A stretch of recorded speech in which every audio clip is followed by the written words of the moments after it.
This sports update is brought to you by Bet365, the world's favourite online betting brand. What's gambling really costing you? As always, we kick things off in the newsroom with our Daily Telegraph journalist, Shayne O'Cass. Good morning, Shayne. Morning, Tim. Morning, Julie. Welcome back.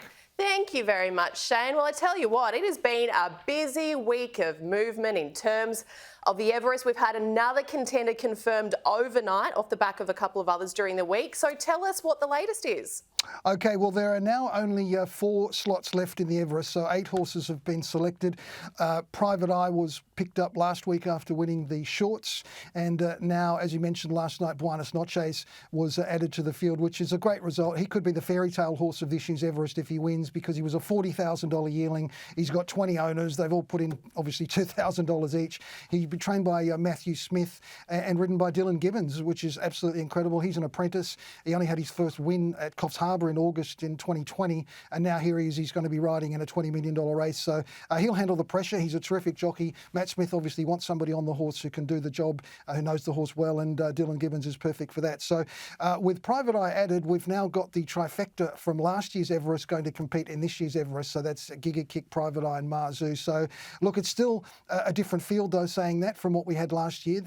Overpass will be the only other one, so we've got 4 horses from last year, 8 different ones, and look, it's a very open race this year. It wasn't looking that way when Giga Kick, before Giga Kick's odd run first up, but now I suggest that every owner or slot holder thinks they can win the Everest. Yeah, and as we know, we've found out the last couple of days, Giga Kick will go straight to the Everest. No premiere for Giga Kick. And Overpass, well, that was a flashing finish. And I know Björn Baker very happy. James Ross relieved, obviously, from the ATC that they've found their Everest slot.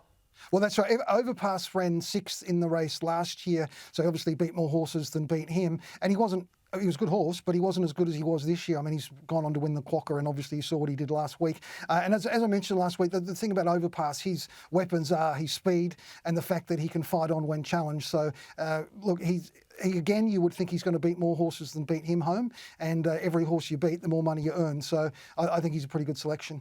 Jules, it's got the Augustus Gloop golden ticket thing about it, doesn't it? Every time I feel like there's 4 left, it's got that Willy Wonka element. Yeah. Who's going to get those final tickets? I might just get them to roll the Everest graphic for us in studio now, if you don't mind, please, just so we can have a look at who has taken the slots. Are we calling this the golden ticket? The golden ticket. We've got Chris Waller Racing, Coolmore, who we'll speak with very shortly, Yearling Investments and Godolphin yet to make their move. Coolmore and Godolphin, you can probably know which direction they're going to go with. Chris Waller and Yearling still to make their move. And Ray Thomas reports in the Daily Telegraph this week too that the Everest is still on the cards for Osmosis, Shane.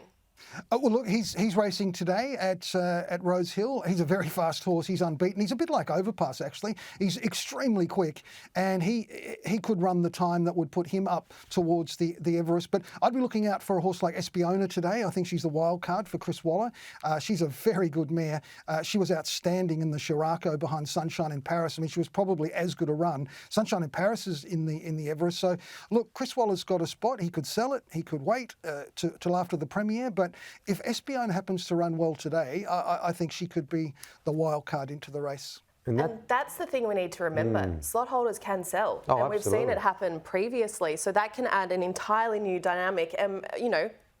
October 14, that's fast approaching. Oh, they can sell, or they can just choose to go with another horse outside their stable, because there's a lot of fast horses around, even if you look to Melbourne. But we're about to speak to Tom Magnier from Coolmore Shinzo today. That is going to be a very interesting Golden Rose. We've seen so many wonderful 3-year-olds come out of this race. Well, I think Shinzo's the most interesting horse racing in Australia today, Timmy, because his last start was at Rose Hill and he won the Golden Slipper, and he hasn't raced since, and today's in the Golden Rose. So no colt has ever won the double, no horse has ever done it in the same year, and no horse has done it first up. So we're going to find out about Shinzo today. If he wins, I think he'll be in the Everest anyway, but if he happens to win today and then win the Everest, he would have won $12 million in 3 starts, and made himself probably the most expensive or likeable stadium prospect in the world. So there's a lot riding on Shinzo. He's got a bit of an awkward barrier, but he's got a world-class jockey there in Ryan Moore. So look, I think all eyes will be on Shinzo in the Golden Rose, and and what happens after that if he's going to be Coolmore's Everest horse. Well, we will hear from Tom very shortly. But just on that, the international jockeys, it is so wonderful to have the likes of Ryan Moore and Joe Moreira both riding at Rose Hill and back here for the Spring Carnival, because, again, our borders are open. You can come on down and we're going to have some of the jockeys returning from Hong Kong. It is just so wonderful to have these world-class riders right here in Sydney. Well, it certainly is, Julie. I mean, Ryan Moore's ridden 2 Group 1 winners this month over in Ireland, and Joe Moreira's a frequent visitor to Australia. So it's great to have them, as you mentioned. I think Joe's 8 rides today. Ryan Moore's got 4. All of them could win, and then they'll obviously come back for the Everest. But yeah, look, throw in James McDonald when James comes back in a couple of weeks, and the possibility of jockeys like Hugh Bowman coming back. We've got, and don't worry about the horses, we're going to see the best jockeys in the world at this carnival. Yeah, absolutely. And of course, Jerry Harvey is a great friend of the show, watches it every week, has a big interest in Alligator Blood in the Underwood Group 1 racing in Melbourne. We're a bit done for time, but we do need a roughie, mate. you need to turn things around. You need to get the Queen Mary turning in the right direction. Yeah, Can you get us a roughie? Well, at least look, a place. Thank you. Thanks for the rap. Look, I'm going to have to play it a little bit safer this week because I'm 0-3 at the moment. But I think Militarised will win the Golden Rose. He was absolutely fantastic first up in the run to the Rose. I thought he ran the best race out of those. Shinzo's an outstanding horsey stablemate, but I think Militarised, he's a winner of the 2 legs of the Triple Crown. I think he's ready to go. He's not a roughie, but I'm too scared, too scared to go for anything outside of about 5 to 1. Oh, you're hedging your bets because you're quickly becoming the kiss of death. But look, great to have you on the show, buddy. We'll see you next week. Maybe. This sports update is brought to you by Bet365, the world's favourite online betting brand. Chances are you're about to lose.